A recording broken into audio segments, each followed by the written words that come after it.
As leituras que nós ouvimos hoje, quando as escutamos, temos a impressão de que já as ouvimos outras vezes.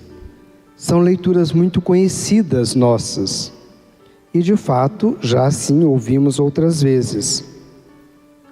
A primeira leitura de hoje do livro do profeta Zacarias, essa profecia foi feita 333 anos antes de Jesus nascer. É interessante a gente ter essa noção do tempo para a gente avaliar a força da fé e a força de uma profecia. 333 anos antes de Jesus nascer, o povo de Deus passava por um tempo de tormenta, um tempo de muita dificuldade. Depois de um exílio, Jerusalém estava toda destruída e o povo tinha que ser reanimado.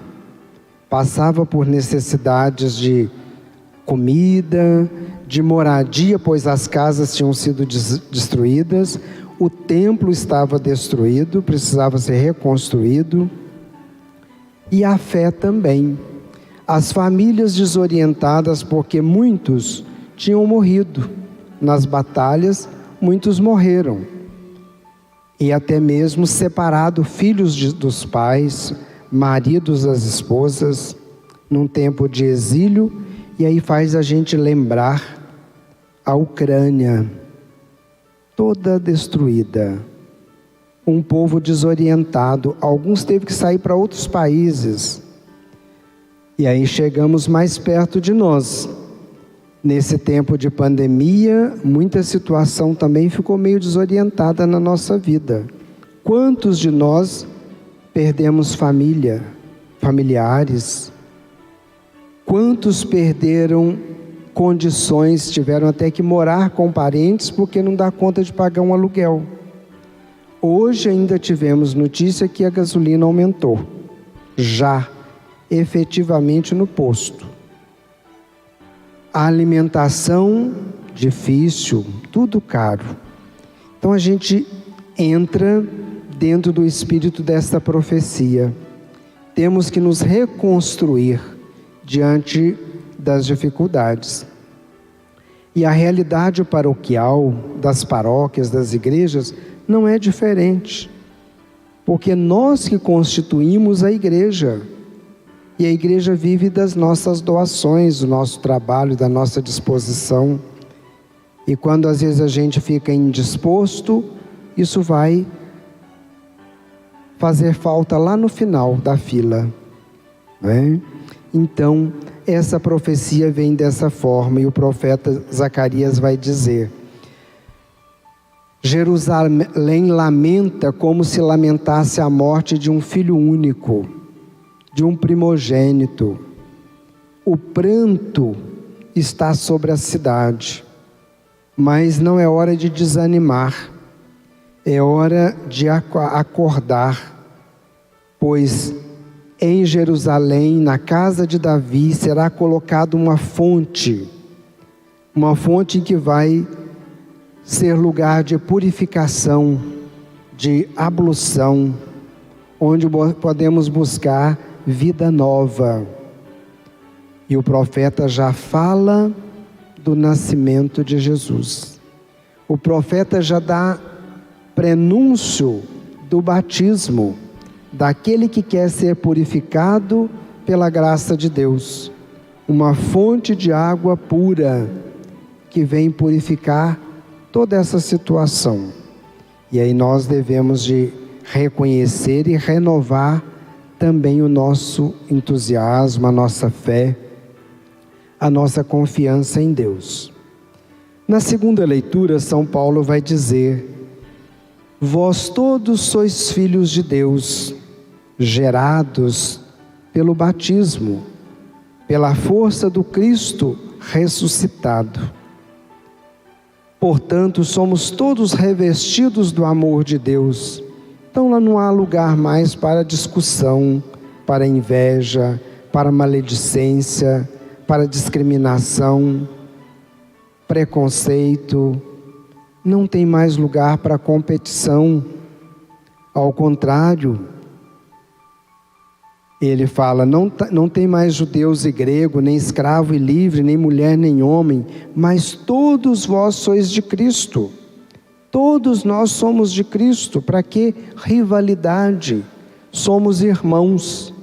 E os irmãos, filhos do mesmo pai e da mesma mãe, não pode viver em desavença. Tem que viver em família. E aí nós todos somos chamados a viver na unidade, no amor. Olhar a necessidade dos nossos irmãos e buscar socorrê-la, mesmo na dificuldade. Mesmo se antes a gente poderia oferecer 5 quilos de arroz, hoje a gente oferece 1, mas está partilhando, está ajudando, está vendo o sofrimento do outro e partilhando. Dentro disso, quero até lembrar e agradecer todos aqueles que têm colaborado, contribuído, especialmente nesses dias e poderão contribuir mais na festa dos padroeiros. Cada um oferece o que pode, o que tem, e assim nós podemos celebrar em família os nossos padroeiros, o coração de Jesus, o coração de Maria.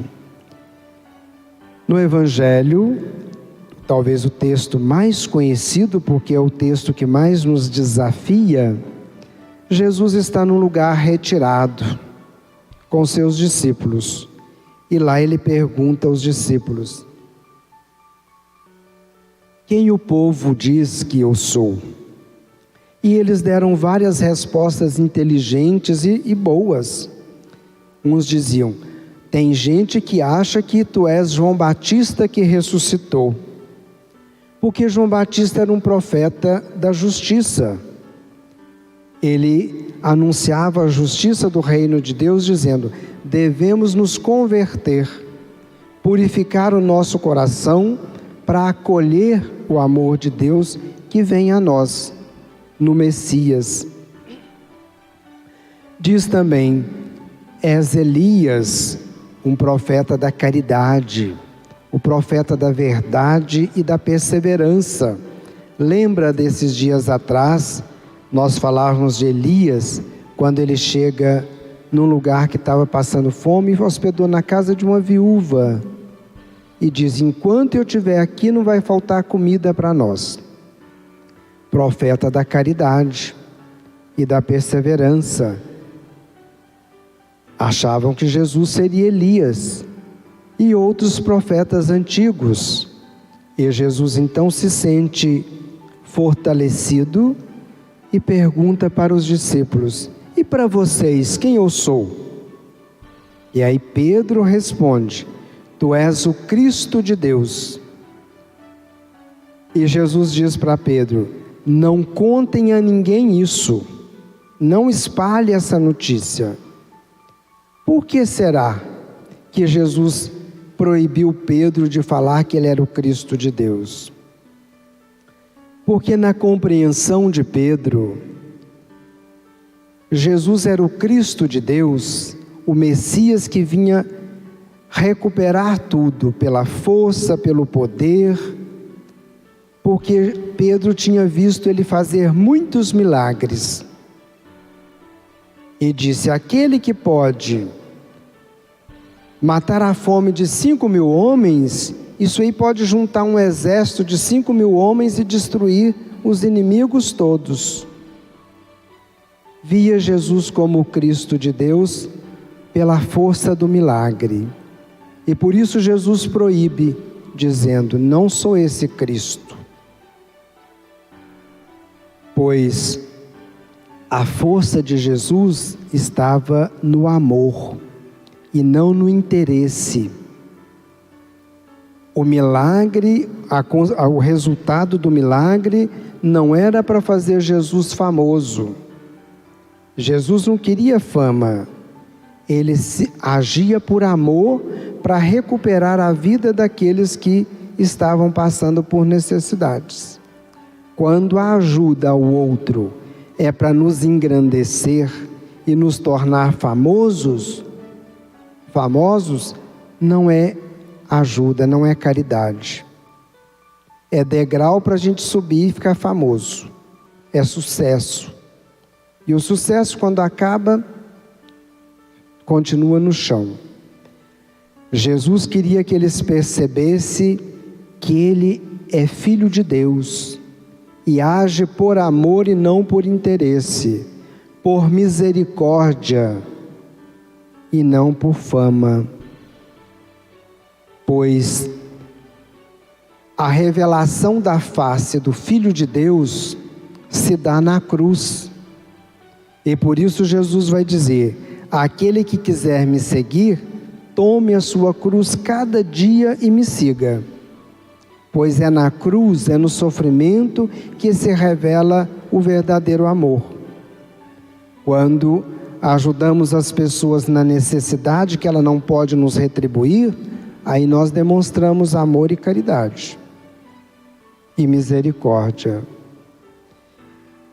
Pois quando Jesus estava pregado na cruz, morreu na cruz, aquele que tinha crucificado Jesus disse: verdadeiramente esse é o Filho de Deus. O Filho de Deus foi reconhecido quando se doou totalmente para nós. Reconhecer Jesus como Filho de Deus é assumir também a caridade, assumir a generosidade, o amor para com o outro. É saber partilhar a vida, é querer que o outro tenha vida digna.